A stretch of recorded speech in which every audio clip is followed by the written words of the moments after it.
Grandma, Mommy says her tummy hurts. Help. Around 9 p.m., I held my breath as I received a call from my 5-year-old granddaughter. "Can I talk to Mommy?" When I said that, my daughter, on the other end of the line, said, "It hurts. It hurts, Mom." My daughter's voice sounded weak. For my usually strong and resilient daughter to say this, the pain must have been severe. I called Dad too, but he said he's drinking and told me to do whatever I want. It's just unbelievable to leave behind his sick wife and toddler and to go drinking. I was utterly appalled at what kind of person he could be, but there was no time to dwell on that. I quickly called an ambulance, and I hopped into a taxi and headed straight to my daughter's house. After about 15 minutes, I arrived at my daughter's house. Inside, despite it being winter, there was no heating on, and the room was cold. My daughter, perhaps trying to bear the pain, was curled up and whimpering, while my granddaughter was crying and gently stroking her back. "Hang in there," I said, embracing my daughter, and she whispered, "Please take care of my child." Then, she lost consciousness. "Where's the ambulance? Hurry up and help my daughter." After about 5 minutes, the ambulance finally arrived, but it felt like a very long time. And on that day, I lost my beloved daughter. I'm Nancy, a 62-year-old housewife. My husband, whom I supported for many years, passed away 3 years ago, and now I spend my days feeling lonely. However, my daughter Meg lives about a 15-minute drive away, and she often comes to visit with my granddaughter Ashley, which helps ease the loneliness a bit. My 5-year-old granddaughter, who resembles my daughter when she was young, is obedient, kind, and really adorable. Meg's husband is named Thomas, and they met as colleagues at the company where she worked and got married. He gave off an impression of being dependable and manly, so I thought he was the perfect person to entrust my quiet daughter to. However, looking back now, I realize I should have taken more time to truly understand his character. After getting married, at Thomas's insistence, Meg chose to become a housewife and support her husband. They seemed to be living happily for about a year after their marriage. However, things started to change in Thomas's attitude around the time Meg got pregnant and Ashley, my granddaughter, was born. He became what you might call a husband wears the pants, acting arrogantly and leaving all childcare responsibilities to Meg while he did nothing, which is quite uncommon behavior among young people these days. One day, my daughter came over looking lonely and shared her concerns with me. "Mom, I might not be able to come over as often as before." "What's wrong? Is something going on?" It turns out that the amount of money my son-in-law gives for expenses keeps decreasing, and now he only gives $500 a month. With my granddaughter Ashley growing up rapidly, the cost of food is increasing, and she also needs to buy clothes for her. So, my daughter has been cutting down on her own food expenses, but now even the bus fare to come to our house has become a burden. Come to think of it, she always used to eat voraciously whenever she came over. Yet strangely, she seemed to be losing weight every time we met. It felt odd to me. I asked her about it many times, but no matter how many times I asked, my daughter insisted that everything was fine. From her demeanor, I secretly worried about her. Since then, I started giving her money and even delivering food to her. However, it was challenging to intervene in their marital issues, so all I could do was to encourage her to contact me anytime she needed. But, I should have taken on the role of the villain and spoken up to my son-in-law at that time. If my husband were alive, he surely would have done so. I still deeply regret my decision at that time, and it weighs heavily on my heart to this day. One cold winter night, around 9 p.m., I received a call from my 5-year-old granddaughter.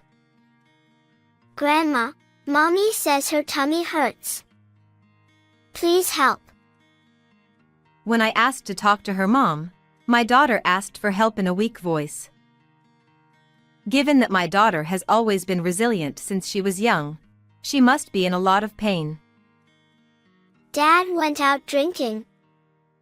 I called him, but he's not coming home. My granddaughter told me that.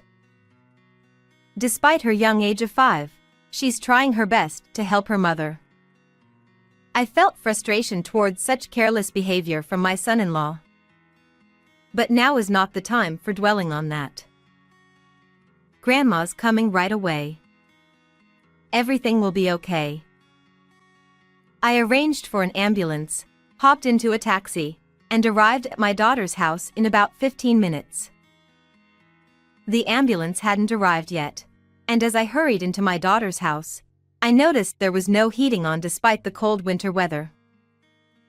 My daughter was suffering on the floor, while my granddaughter, in her pajamas, was crying beside her, saying, Mommy, Mommy. A 5-year-old child wouldn't have been able to turn on the heating.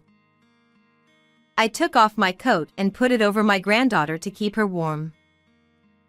Granddaughter, Grandma, please help Mommy. I lifted my daughter up in my arms. Hang in there, I said to her. Please take care of my child. After she said that, she stopped responding to my calls. She became breathless, and even though I wasn't a doctor, it was obvious we didn't have much time. After about 5 minutes, the ambulance finally arrived. It was only 5 minutes, but it felt incredibly long, and I was terribly anxious. In the end, my daughter was taken to the hospital unconscious. During that time, I tried to contact my son-in-law multiple times but couldn't reach him. What on earth is he doing at a time like this? Thanks to the dedicated efforts of the doctors at the hospital, Meg regained consciousness temporarily. Meg? Can you hear me? Both Ashley and I are here. Mommy, Mommy. Mom, please, help Ashley. Take her away from Thomas and the diary. Eh? What? I couldn't quite catch it clearly, so I waited for my daughter to speak again, but she lost consciousness once more, and that was the last time she woke up. They told me that when she fell down the stairs, she suffered a severe blow to her abdomen, causing internal organ damage. If the treatment had been administered a bit earlier, she might have survived. In front of my daughter, who would never smile again, I was overwhelmed with grief to the point where I couldn't stand. And my daughter's last words, "Help Ashley, take her away from Thomas and the diary," got me worried. Grandma, Mommy won't wake up. Mommy. All I could do was to hold Ashley tight as she refused to leave her mother, whose body is now cold. After a while, when my granddaughter calmed down, I gently asked her what had happened. Apparently, Meg had been teaching Ashley how to use the speed dial on the phone to call her dad, Grandma, and her close friends in case of an emergency. You did so well. I'm so proud of you. I praised my granddaughter for being able to make the call, but Ashley just shook her head and kept crying. And gradually, through Ashley's words, the shocking truth began to unfold. I was left speechless by what I learned. What should I do now? But for Meg and Ashley's sake, I can't just keep grieving. The next morning, I finally received a call from my son-in-law on my daughter's phone. Meg? Does your stomach ache better? She passed away. Huh? Did she? Is this Nancy? Are you saying Ashley passed away? Son-in-law misunderstood and panicked, thinking that my granddaughter had passed away. It's not Ashley, it's my daughter Meg who passed away. When I told my son-in-law, he was momentarily surprised, but then he muttered. Thank goodness it wasn't Ashley. The way he spoke, as if his own wife didn't matter at all, made me tremble with anger. I will never forgive him. I waited for a time when my son-in-law wasn't around and used my daughter's key to enter the house. I searched for my daughter's diary and found it in a drawer of the closet. As I read its contents, I was shocked and my anger grew even stronger. 3 days later, my son-in-law greeted the mourners at the funeral with a straight face, shedding fake tears. It's all my fault for not being there because of work. I'm sorry, Meg. My son-in-law, lying shamelessly about being at work when he was actually out drinking. The mourners seemed to sympathize with Thomas, saying it's a pity for him to suddenly lose his wife even though their daughter was still young. During this time, Ashley refused to go near her father and insisted on staying close to me, never wanting to leave my side. Poor thing, she clenches her fists with tears in her eyes.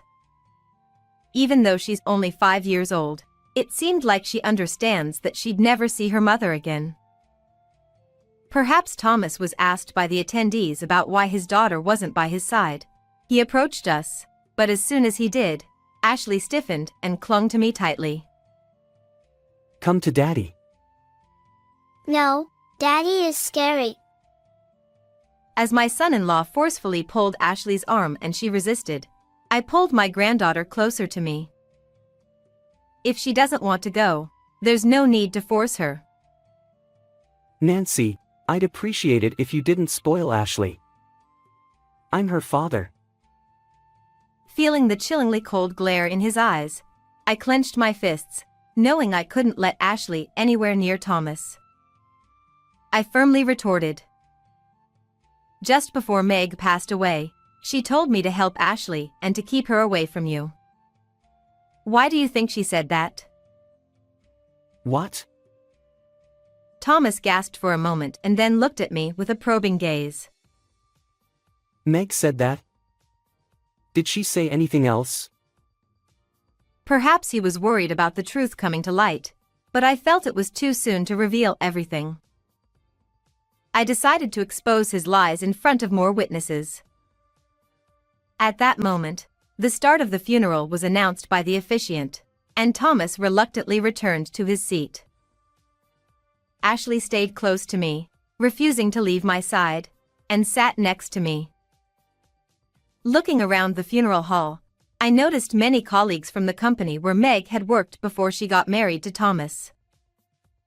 They were all genuinely saddened to bid farewell to Meg. The way my daughter had always treated everyone with kindness was remembered, and tears welled up once again. Why couldn't I have helped her sooner? I feel so powerless. I was frustrated and overwhelmed, and I felt like I was about to go crazy. But then, my granddaughter Ashley tightly held my hand. Amidst the sadness, the funeral proceeded, and my son-in-law stood up to deliver the eulogy. My wife fell down the stairs and suffered a severe blow to her abdomen. I can't believe something like this could happen from such a small accident. We were a happy couple, and never had a single argument. Meg, please come back. He put on a passionate performance, his face turning red, his voice trembling, and tears streaming down his cheeks. His convincing acting moved the mourners to tears as well. Then, Ashley, who had been sitting quietly beside me, suddenly stood up and pointed at her father. Liar. Wasn't it Daddy who kicked Mommy's tummy? Ashley clenched her lips tightly, glaring at Thomas, but tears streamed down her cheeks. Huh? What's going on? But he said she fell down the stairs, right? There was a murmur among the mourners. It was understandable. What Ashley had just said was completely different from what Thomas had told us. Suddenly faced with this unexpected turn of events, everyone seemed bewildered. Thomas, in response to Ashley's words, hurriedly tried to cover up the situation. Ashley, are you upset because Mommy was gone when Daddy was at work? But you shouldn't tell lies. Daddy kicked Mommy and pushed her down the stairs. Then Daddy went somewhere. After that, Mommy cried saying her tummy hurt. Really, really hurt. Yeah, that's right. Mommy's tummy hurt when Daddy wasn't there, so it's not Daddy's fault. I called Daddy to help Mommy, but he said he was drinking and told me to do whatever I want. So, I called Grandma. Ashley, don't say anything more. Thomas, noticing the rising voices of condemnation from the attendees, hurriedly approached Ashley and tried to forcibly silence her. I stood in front of my granddaughter and glared at Thomas. Old lady, stay out of this. Back off. He tried to push me aside, but I pulled out a notebook in front of him. It was Meg's diary. In this diary, it's written what you have done. Everyone, please listen. As I sought permission from the attendees to start reading, Thomas tried to intervene, but some of Meg's colleagues restrained him. I borrowed the microphone from the host and began reading meticulously, ensuring not to miss a single word. There, it was passionately detailed how she had been subjected to verbal abuse from her husband on a regular basis, how she had not been provided with adequate financial support, and how she had been suffering. Additionally, it was written that whenever Thomas was in a bad mood, he would hit or kick her, resulting in constant injuries. The description of such suffering was so painful to read that it became almost unbearable. It seems that Meg wanted to divorce, but even if she wanted to, Thomas threatened her, saying he would never let go of Ashley, leaving her unable to do anything. At the end, there were words written with trembling hands. It hurts. Mom, help me. I couldn't stop crying. The harrowing contents of the diary prompted cries that sounded almost like screams from Meg's close acquaintances. Meg had endured this in silence, unable to confide in anyone about the truth. Shut up. I was just disciplining my wife. It's Meg's fault for not being able to handle household chores properly while raising the child. Didn't you use her as a punching bag for your stress? I know you didn't even provide enough living expenses. I was giving her $500 a month. It's Meg's fault for not being able to manage it. You can't live on just that. She was even sacrificing her own meals, yet you were doing whatever you like. It's my money, so I can go wherever I want, right? Only $500 for living expenses. Hitting and beating as discipline. Was he in a pub? There's a murmur spreading among the people around, and everyone is giving Thomas suspicious looks, whispering to each other. He started to lose control, and then he exploded. I'm not at fault, I'm telling you. I just gave her a little kick, and she fell down the stairs on her own. You're admitting to it yourself, aren't you? I don't know. I went drinking right away, and I wasn't there when she died, wasn't I? If you had taken her to the hospital immediately, she might have been saved. I'll never forgive you. With no one siding with him, Thomas began to cry pitifully. Someone among the attendees must have made a call, as the sound of police sirens echoed through the venue. Thomas tried to run away in a panic, but he was restrained by relatives and handed over to the police. You did so well, Ashley. I said as I hugged Ashley, who was sobbing uncontrollably. The police, after examining my daughter's body before burial, found evidence. Taking a life is a serious crime, and given Thomas's lack of remorse, it's unlikely he'll be released from behind bars anytime soon. Ashley is now living with me. My granddaughter is gradually regaining her composure and we're starting to see her smile again. It's heartening to see Ashley's smile, and I'm focusing on improving my health every day to ensure I can raise her well. I would like to live a peaceful life with Ashley from now on.